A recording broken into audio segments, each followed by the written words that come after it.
পৃথিবীতে সবচেয়ে নীরব, সবচেয়ে শক্ত অথচ সবচেয়ে ভাঙা মানুষটির নাম বাবা। তিনি কান্না লুকিয়ে রাখেন, দুঃখ গিলে ফেলেন, ক্লান্তি চেপে রাখেন। বাবারা কাঁদেন না, এটা সমাজ শেখায়। কিন্তু প্রতিটি বাবার মনেও লুকোনো থাকে এক সমুদ্র গোপন কষ্ট। কারণ বাবারাও তো মানুষ।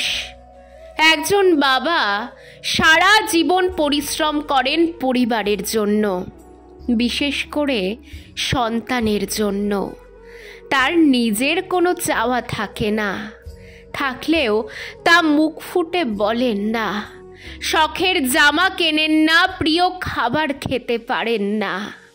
কখনো কখনো ক্লান্ত থাকলেও কাজে যান সময় মতো, শুধু যেন সন্তানের মুখে হাসি থাকে এই ভেবে। বাবার জীবনটা যেন একটা ছায়ার মতো, দিনের আলোয় যা দেখা যায় না, কিন্তু সূর্য ডোবার পর যখন অন্ধকার নামে তখন টের পাওয়া যায় সেই ছায়া কতটা আপন ছিল। একটা সময় আসে যখন সন্তানেরা বড় হয়, নিজ নিজ জীবন নিয়ে ব্যস্ত হয়ে পড়ে। তখন অনেক বাবাই চুপচাপ হয়ে যান।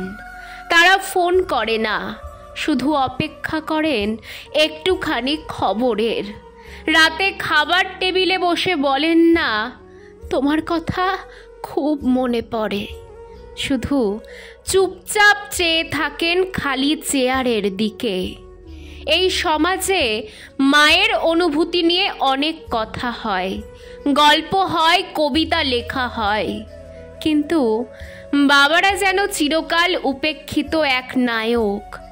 অথচ তিনিই তো পরিবার নামক নাট্যমঞ্চের সবচেয়ে বড় চরিত্র।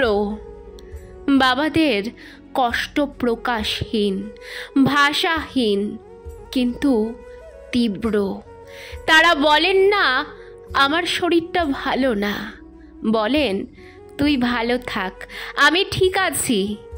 তারা বলেন না আমি আজ খুব একা, শুধু বলেন তোর মা আছে তো, আমি ঠিক আছি।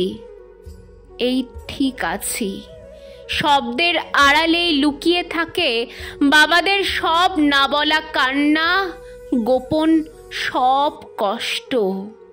তাদের জন্য বেশি কিছু হয়তো করা যায় না, কিন্তু একটিবার ফোন করে বলাই যায়, বাবা আমি তোমাকে ভালোবাসি, তোমার যখন যা দরকার হয় আমাকে বলো।